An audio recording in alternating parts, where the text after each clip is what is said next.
Hi, everybody. Greg Porter.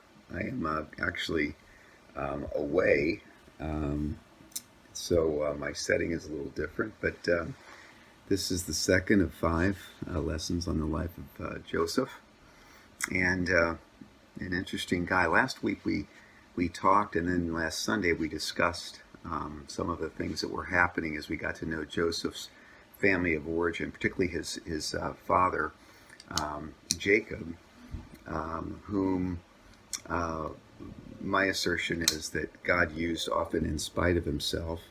And many of the things that were so dysfunctional about the family of origin from which Joseph came really were rooted in some of Jacob's habits. Jacob was a very manipulative guy. He was constantly calculating and arranging everything for his own advantage. He's the guy that you're talking to at the party who always looks over your shoulder to see if they can find somebody who is more influential, who's more powerful, whom he can place somehow manipulate into his own service and climb the ranks, so to speak. That's Jacob. And many of the things that were dysfunctional about the family came back to his parenting style. One of the dysfunctions is that he had four different wives. He would, in particular, kind of play his sons off against each other, and more specifically, in addition to the dynamics of the many wives, which was, to be fair, was common in that era.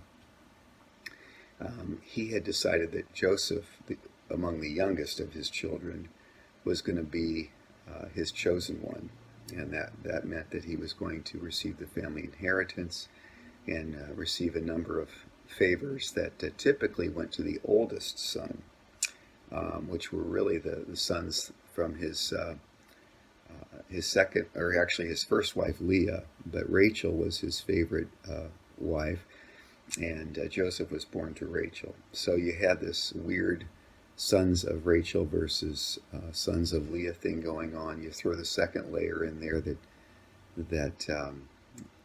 Jacob had decided that he wasn't going to go with tradition. He was good at manipulating everything, including traditions. So he decided that Joseph, among the youngest of his sons, the son of Rachel, was actually going to be the one to receive inheritance and gain special favors, which of course engendered all kinds of resentment in his older brothers. So they held Joseph in disdain, and to be fair, Joseph added fuel to the fire because he was always bragging about these dreams that he'd had and how they seemingly always ended up with him being the hero, him being the favored one, him being the one to whom they would bow down. So that's the combustible arrangement. And so as we begin lesson 2, we're essentially looking for a spark to set that on fire. Alrighty. So as we begin the second passage here from Genesis 37, verses 17 to 36, which I'll read shortly, Joseph is sent by his father, Jacob, to look in on his brothers who were supposedly minding their sheep, grazing sheep near a place called Shechem. And when Joseph arrives, he discovers that his brothers had moved on from Shechem to Dothan. So with that in mind, here's what transpires. So Joseph went after his brothers and found them near Dothan. But they saw him in the distance, and before he reached them, they plotted to kill him.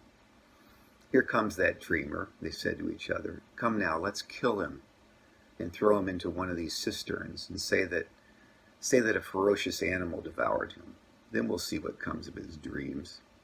So they're going to do something about these dreams. They're going to prove that they're not true.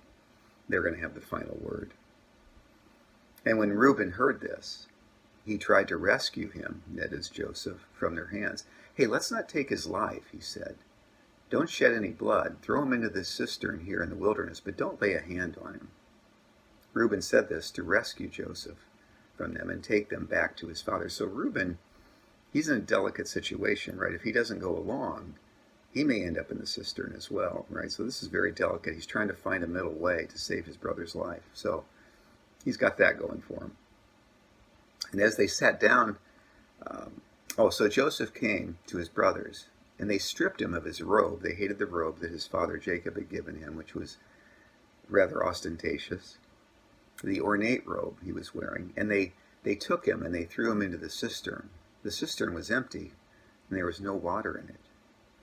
And as they sat down to eat their meal, as if nothing had happened, they looked up and saw a caravan of Ishmaelites coming from Gilead, the descendants of Ishmael, which was Jacob's brother, interestingly enough. And Jacob had manipulated his brother out of his own due inheritance from his father.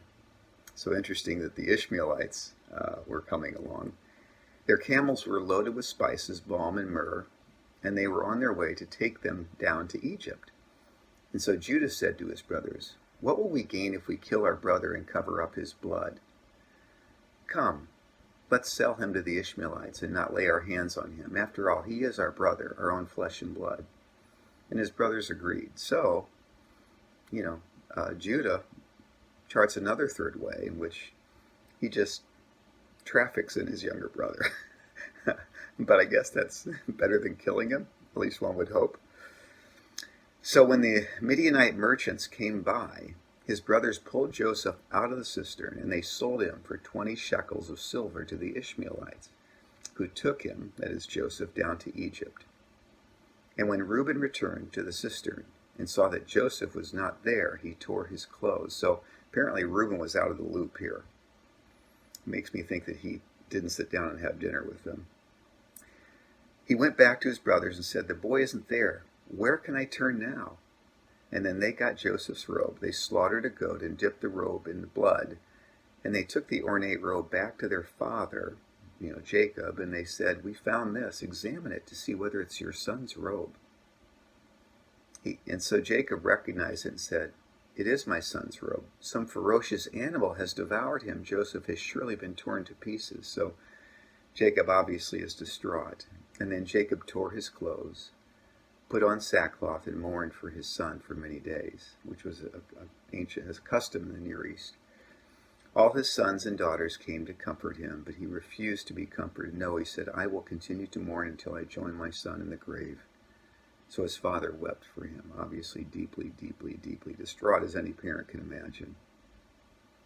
Meanwhile, the Midianites sold Joseph in Egypt to Potiphar, one of Pharaoh's officials and captain of the guards. So let me get this thing straight. First of all, let me ask a question. As Joseph now has been human trafficked by his brothers, he's in Egypt. He was sold to the house of a very prominent member of the palace sort of guard and staff of Pharaoh, one of the most powerful men in the world at the time. Let me ask an obvious question. At least the answer seems obvious. Why did Joseph's brothers despise him? Again, the obvious answer would be because Joseph doesn't deserve the privileges that he's been extended by his father. He's illegitimate. He's jumped to the head of the line unfairly, in large part because of a manipulative, controlling father. And what's more, Joseph knows he's the chosen one. He flaunts it. He parades that before his brothers, telling them about his dreams. And, he's the guy that every story he tells maybe just happens to be the hero. We've all done that. And so the real reason, however, I think behind the disdain that his brothers hold him in is deeper than that. I think the real reason, it's the same reason that Joseph actually flaunted his status. It's the same reason that his brothers hated him, and that is idolatry. They had adopted the same idol. Joseph's brothers hated Joseph, and Joseph, in turn, competed with his brothers to garner favor from that adopted idol. And his name was Jacob. They were essentially worshiping Jacob, which was an interesting choice for an idol. You see, why do I say that? Well, idols tend to be those things or those people that we decide somehow deep within our soul, that we adopt those people or those things as a means of weighing the weight of our lives. They're accurate scales by which to measure our worth, our weightiness, our significance, our importance, our value. They're identity givers. And so we grant them the authority to determine our identity and our value and our worth. Our idols are the scale that we adopt and we look to in order to discern the actual weight and worth of our lives. And so essentially Joseph and his brothers are competing with each other for the affection, the approval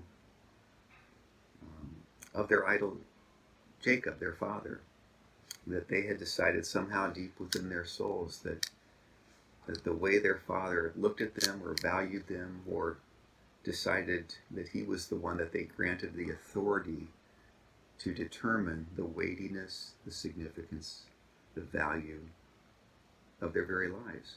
He was their identity giver. And so they were doing what idolaters do. They were competing with each other.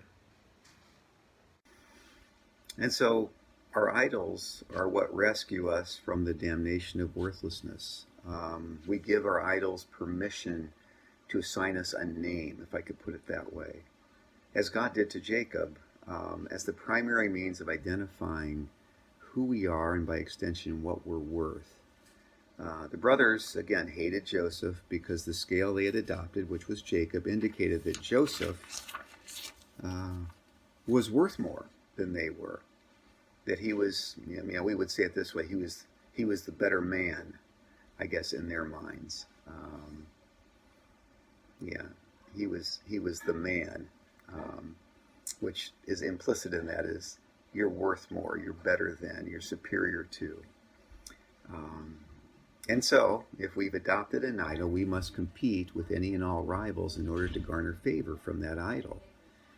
And that if I'm really competing with people for my significance, I'm probably, at root, I've adopted an idol through which I'm seeking to justify myself and legitimize my significance and value, to find my place, to occupy a place of status relative to others. A lifestyle of competition is typically characteristic of an insecure life caught up in the worship of some kind of an idol. And I think in religious circles, oftentimes legalism is also a means of temptation, and ultimately it's a means of competition. Like I've decided to adopt certain things to which I can point to demonstrate that I'm superior to or better than others, or that I'm worthy of acceptance in this tribe or this community. So again, I'm trying to earn my worth and my value rather than simply receive it from God. The other thing is that idols are utterly devoid of grace. They not only are devoid of grace, they become tyrants, I think, and they demand increasing purity in our lives. So, for example, I've noticed, we've talked about some of the statue toppling and things that are going on. In all of the civic initiatives and issues aside, have you noticed that the growing scrutiny over the figures that are now eligible for toppling? It used to be Confederate generals or things of that nature. Now it's becoming American icons, right? So it's almost as if the topplers are trying to outdo each other, demanding increasing purity to the point now that really ultimately, if you follow the trajectory, sooner or later there will be no statues, because as we all know, we're all checkered beings at our very best. That often in life, checkered beings, well, always, even the greatest heroes in life, aside from Jesus himself, are people that are checkered. They have their failures. They're broken, through whom And yet still that didn't disqualify them from doing amazing things, oftentimes even heroic things. But when you're involved in sort of the postmodern idol of purity and devotion to the cause, everybody in the end is going to fall victim to the idol, because there's no grace, there's no forgiveness, there's no acknowledgement that this person is checkered and yet they're worthy of being lauded in other ways. We're broken but amazing beings. But I think under the sort of postmodern auspices, is if there's any points of brokenness, if you sinned in the past in any way, shape, or form, or you've broken whatever code I've created, that sort of legalist code, then off with your head. Ultimately, no grace, no forgiveness, no acknowledgement of human frailty. There's no acknowledgement of how culture affects us and can often dull our senses. There's no humility about the present either, that somehow today I see backwards with purity. I look at it through the lens of my idol, and anybody that doesn't live up to this idol's standards will not be extended grace, only judgment. So it is interesting that idols are devoid of grace. So, for example, another totalitarian idol of communism, if you look at totalitarianism, which is essentially kind of the extension, I think, of the Tower of Babel, through which we've decided that by our own might and our own engineering and our own skill, we can bring heaven to earth. That in the end, it promises heaven, it delivers hell, and usually the architects of it end up falling victim as a sacrifice to the idol. So Trotsky, for example, in Russian history, one of the architects of Leninism and Marxism and eventually Stalinism, Trotsky himself, and I'm sure there were others who helped bring this totalitarian regime into existence, end up being consumed and killed by it. Because why? Because they're not sufficiently pure. There's no grace whatsoever.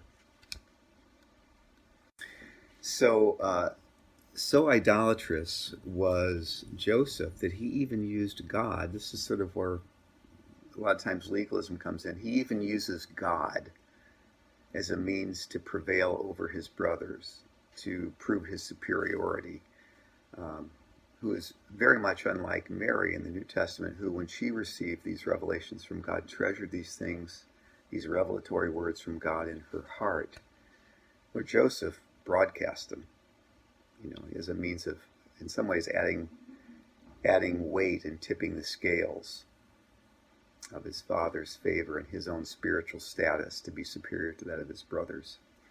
Joe Ehrman, I've mentioned this before. Joe Ehrman is a football coach, as a pastor in Baltimore. He coaches in some ways to subvert these three, he calls the three lies of young men. And it's outlined in the book Season of Life by Jeff Marks. And Joe says that men at root typically grow up in a world in which there are three scales that they've been encouraged to adopt to measure the weightiness and the worth of their lives. The first scale, the first idol that men in the United States typically encounter is what he calls ball field. That is, that the young men, the first day on the playground, the kids that are bigger, stronger, faster, end up becoming worth more. Everybody gathers to them. They become the center of power. And so if you're a good athlete, you're more of a real man. You're worth more. Ball field.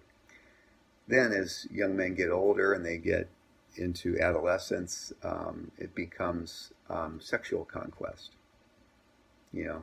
They're, and often those that are good in sports, right, they become the center of power, and therefore they often do have young females on their arm or interested. And so the second means of manhood by which you can measure your manhood is sexual conquest. So ball field, bedroom, and then finally, as men reach middle age and then on, they no longer have, they've lost their athletic success and their athletic bods. They may have lost their looks. But so they turn to a third idol as we get older, and that is financial prowess and success. I have a lot of money and a lot of things. So that's billfold. So bedroom, billfold, and ball field. If you have those three things, You're a real man. You're worth more. You're significant.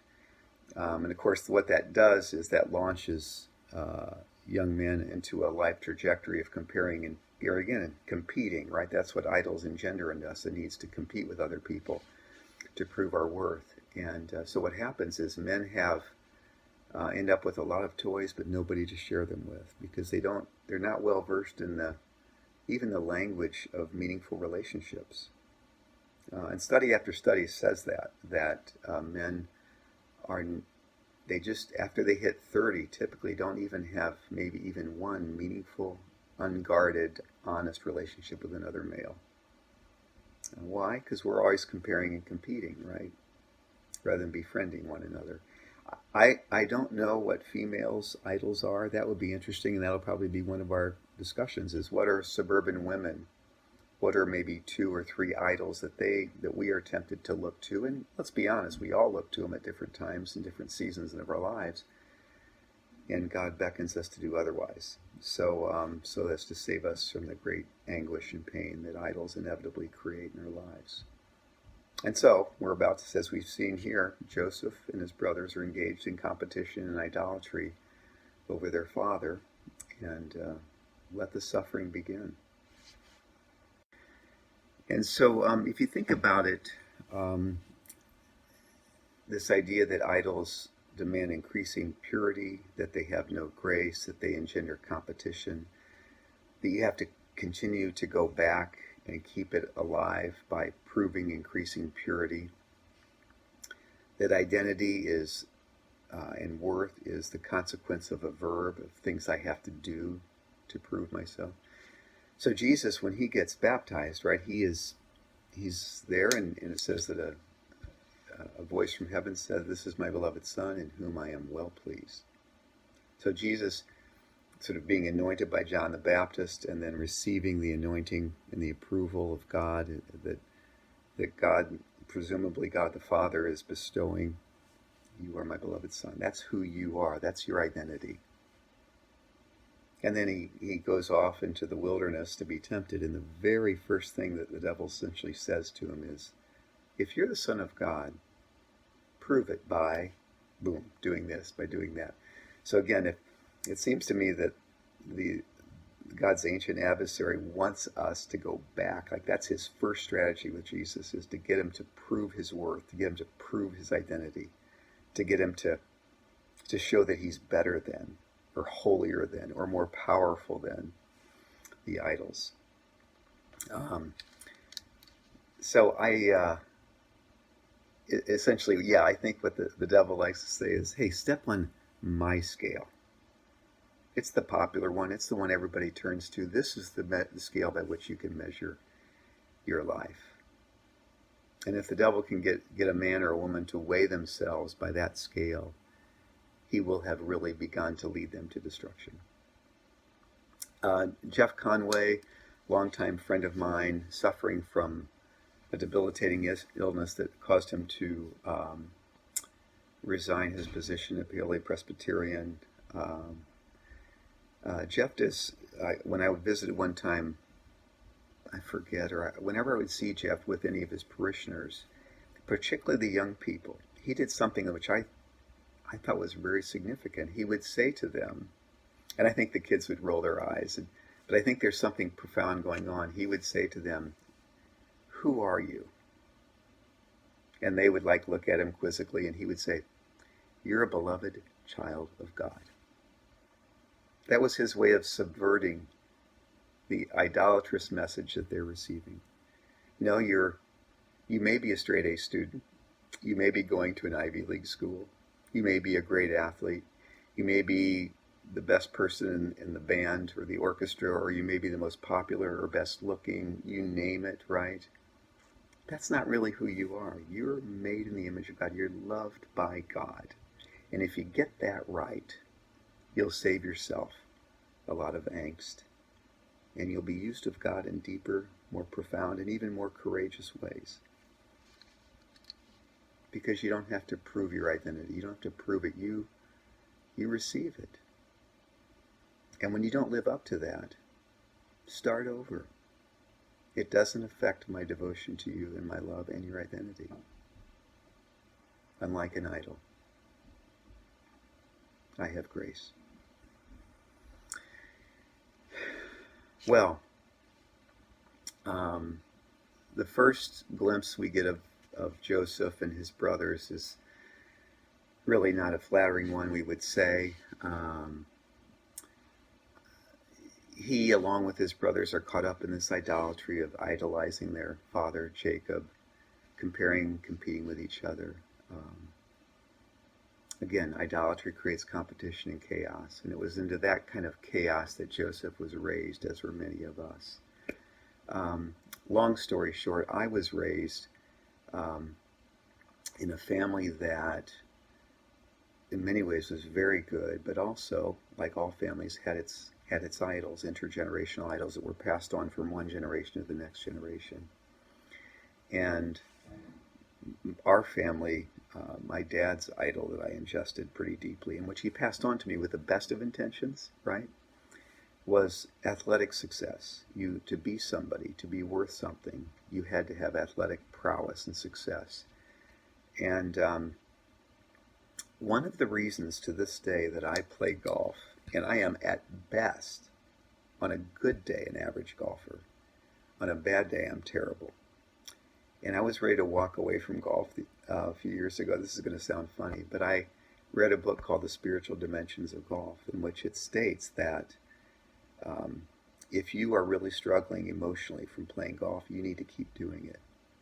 And I thought to myself, and I actually frankly can't remember if it was a Christian book or not, if it was maybe sort of a psychological study, but theologically, for me, I need to keep playing it because I'm not that good at it. And when I'm not good at it, it causes me to risk and incur the damnation of the idol that I grew up with.